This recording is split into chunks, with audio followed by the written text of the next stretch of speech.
Hey folks, Dr. Mike Israel here for Renaissance Periodization. Welcome to episode 5 of my bodybuilding transformation journey, cataloged by none other than yours truly, the one and only Mwah.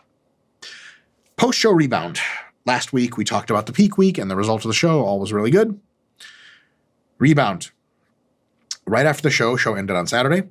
Sunday, Monday, and Tuesday of that week, I did zero training. No rest. Did a couple walks or something, a couple cardio walks. No big deal. And it was a great time to reduce a ton of fatigue. And I highly recommend that you do a similar thing. I only ate healthy bodybuilding food because at that point, my hunger would have been so insane with regular cheat food and even regular tasty food that I would have just eaten my own arm. And I shot for a 4,000 calorie average, which was roughly my maintenance during that time. I wasn't training. No real good reason to eat a ton of food.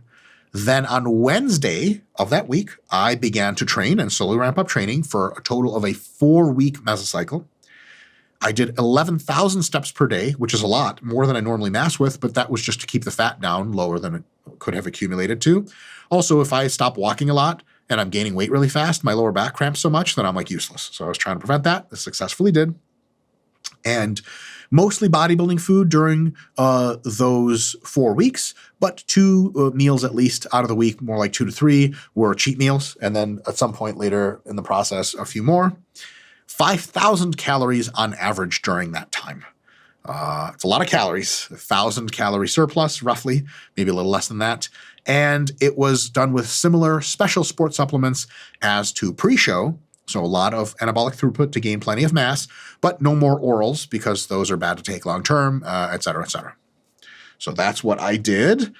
And I will say that eating clean after a show is really, really hard, especially hard because I was still traveling. If I was at home, I could have pulled it off no problem. But I was traveling. I went to Charlie's show to Nationals right after, and I had to eat out, and I could make plenty of healthy choices, but even that was really tough. And probably during that weekend at Charlie's show, I experienced the most insane hunger that I had ever had. It was really intense.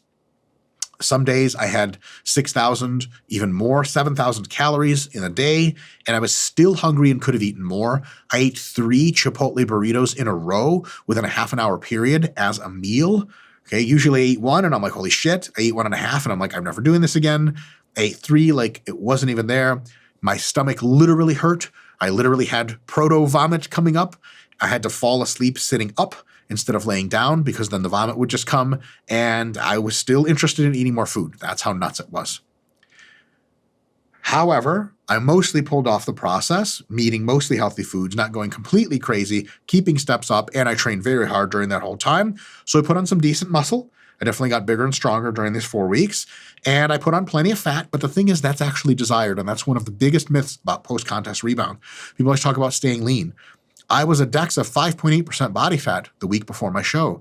You don't gain muscle unless you're, as a male, unless you're 8 or 9% body fat or more. Otherwise, gaining muscle at such low body fats is almost impossible. Like, your body will not prioritize muscle gain if you're that lean. It's just trying to get you to gain fat at that point. This has been well studied in the literature as well. So yes, I'm trying to gain muscle during this time, but I'm also eating so many calories that my body will gain me the muscle because it's gaining plenty of fat and checking that box for itself. So I probably ended up around 8 or 9% body fat at the end of that phase. Crazy bloated at times, but after the bloat came off, I still had glute striations and veins and stuff, and I was like, all right, this is really cool. Afterwards, the plan was to take a 2-week active rest right after that post-show rebound, barely any training, no formal macro or calorie goals, just eating relatively healthy most of the time, getting enough protein, and not doing whole else. I still track, but tracking is more just a scientific approach to seeing what is sort of where my hunger levels are at. I don't attempt to try to eat a certain way. No special sports supplements that entire time for those 2 weeks. And then after that, ready to push for more size, begin a formal massing phase. What's that going to look like? Tune in next week and we'll talk about the post-show massing and my plans for the future. See you then.